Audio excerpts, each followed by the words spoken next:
Tekken 8 has become everything that I hoped it wouldn't be. In case you guys missed it, EVO was this weekend. Big congrats to Arslan Ash on winning another title. The guy was playing out of his mind, 2-0ing everyone, and other than the grand finals match, none of it was even close. This guy is just playing Tekken on a level all its own, so big congrats to Arslan. A lot of people are out here really enjoying Tekken 8 and everything about it, and that's awesome, and you should keep doing that if you want to. But there's some really big problems with this game, and I think EVO has made this more apparent than ever. Dragunov was absolutely everywhere this weekend, and almost all of the top 6 matches had at least one Dragunov, if they weren't just flat out Dragunov mirrors. In fact, the only bracket where Dragunov wasn't the most played character was top 96, where he was tied with Reina. And keep this in mind, this is post-nerf. The guy was hammered in the big patch a few months back that everyone was hoping was going to fix the game, and yet he's still the obvious meta pick. And don't forget that Namco has already said they're pretty much done with any real balancing until Season 2, and they're only going to focus on bug fixes for the remainder of the year. So this is it. This is the game that Namco wants Tekken 8 to be. A lot of people are saying because Tekken usually spends 1 to 2 years in the arcade before console release and that Tekken 8 didn't, that we're in some sort of pseudo-arcade phase for Tekken 8. And maybe we are, but Tekken 7 was introduced to the arcade in a time where arcade caps could be updated in real time via the internet. This isn't like T5 and 4 where Namco is sending out revised ROM chips for operators to plug into their games. They have the capability to keep working on this, but they aren't. They're choosing not to. But even if you fix Dragunov or other high tiers and knock them down to F tier, I don't think it's going to fix some of the core issues that Tekken 8 has. Heat, for example, absolutely dominates this game, and while the mechanic was supposed to open things up and make the game more varied, it really just makes all the matches feel the same. It's so intrinsic to gameplay that it comes out every round of every match, and with heat smashes being so strong, everyone always uses one before their heat runs out because why not? It's going to put you in an advantageous position or do massive damage if it hits, blocked or not. And I don't really know what you can do to fix this. Heat was designed to be a pivotal part of the system of Tekken 8, so you can't just rip it out of the game and go forward. I just don't know if Heat in its current incarnation can be balanced alongside all the characters because it gels so well with some of them, turning them into monsters, and it's just a neat addition to others, leaving them low ranked. But I've been wrong about things before. Remember when I said we needed to throw out rage arts and keep rage drives? The Heat engagers are essentially rage drives tied to a new mechanic. You know what else I was wrong about? I said in my video, Tekken 8 Season 1 is boring, that the Marduk and Fakum Ram leak rumor was all but confirmed by Lydia being the second DLC character. I bought into the hype of an incorrect leak or a red herring placed by developers, and I got burned for it, and I'm here to admit it and say I was wrong. What I'm also here to say, however, is that the DLC announcement we did get was even worse. The EVO trailer showed a story expansion focused on Heihachi returning from the dead to lead some new secret force against the remainder of the Zaibatsu. First off, if you're a Heihachi main, congrats. I'm happy for you. I know what it's like to get back one of your favorite characters. That said, it is still a creatively bankrupt choice to bring back Heihachi. I know it's a fighting game story, it's not going to be good, but every single bit of impact Tekken 7 did have by killing off Heihachi has been lost. Look, maybe you guys really like the base story, but it was generic power of friendship trite, with there being literal QuickTime events about believing in yourself during the final boss. Solid stuff, guys, truly. Remember how they made it look like Jun Kazama and where she was all this time would be a pivotal part of the story? Yeah, nah, she was pretty much just a flashback character. Sure, we do know now what happened to her and where she was, but think about it. What actual impact did she have on the story besides giving Jin confidence in himself and showing up as an after-credit stinger? None at all. All the build-up as Tekken 8 as a final clash that revealed where Jun was just bait and switch. And if you think wait, he was actually still alive the whole time story for this DLC add-on is going to be great, I have some oceanfront property in Arizona to sell you. Now let's go home, back to Arizona, where the land awaits us.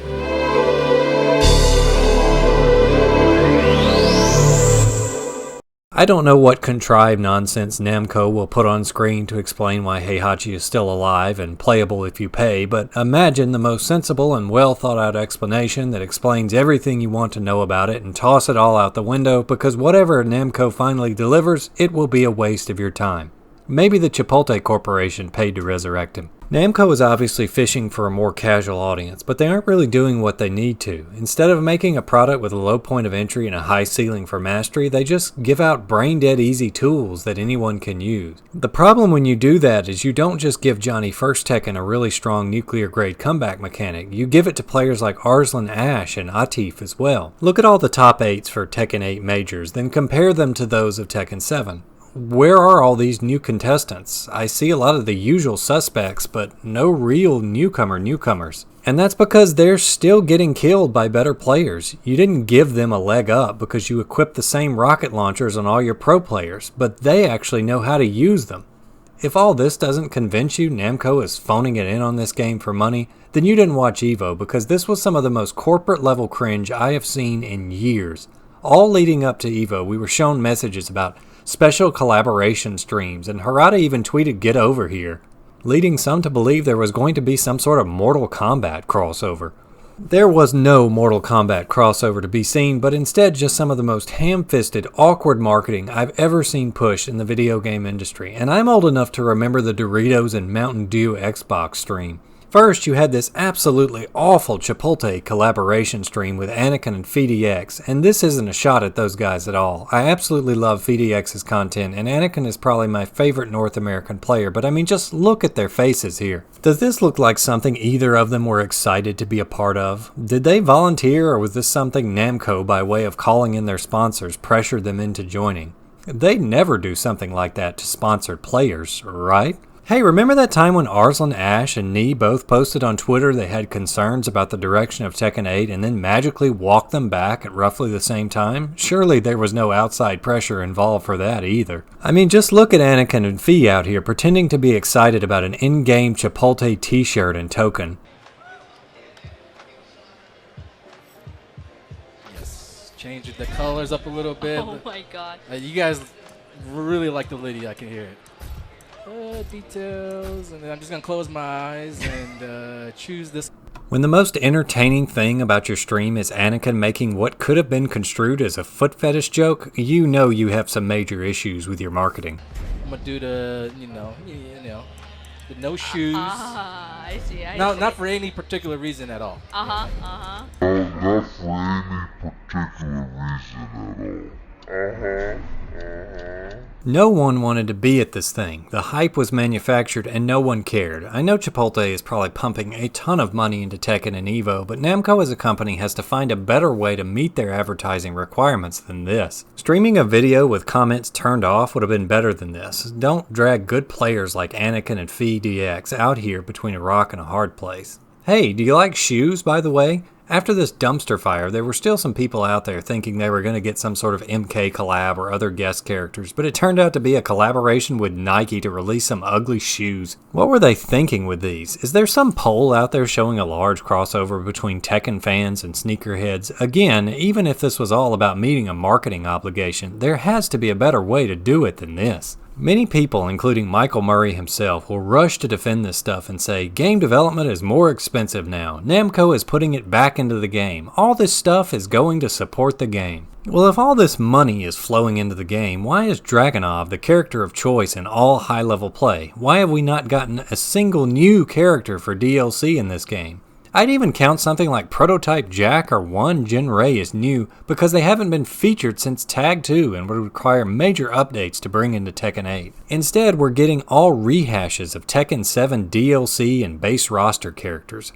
Why is the balance in this game a train wreck with no balance patches planned until 2025? Why is the first battle pass a bunch of geometrical shapes and rehashed Tekken 7 customization items? Why are all these characters things we already had in Tekken 7? Instead of creating a product they love and selling it for money, Namco is now creating a product they love for the money, and there's a big difference between those two things. Namco wants to keep the attention of all 4,000 plus EVO entrants. They're going to have to balance the characters and make future DLC and Fight Pass stuff worth the time and money to get. You can't just drop a single balance patch and say, that's it for the year, keep buying Chipotle and see you at the next DLC.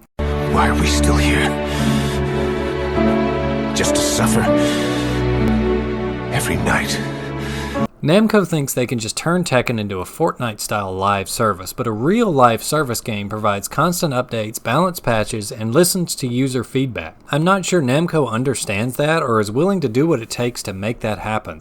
And so now they have this weird game that's not really a live service, but it's not really a traditional fighting game package either. Look, I have been a hardcore Tekken maniac since Tekken 2, but between the insane balance, poor marketing decisions, post-launch microtransactions, banning modders, and boring roster, it's getting easier and easier to put down Tekken 8 and not touch it for long periods of time. And I hate it's like that, because I know what this franchise has been and what it could be. Instead of reaching that potential though, it's turning into something harder and harder to enjoy. But enough of my bad takes. What do you guys think? Is Tekken in an okay place? Is this just how games have to be now? How would you fix the heat system? Let me know in the comments below. But anyway, thanks for signing on to the Trenternet, and catch you all next time.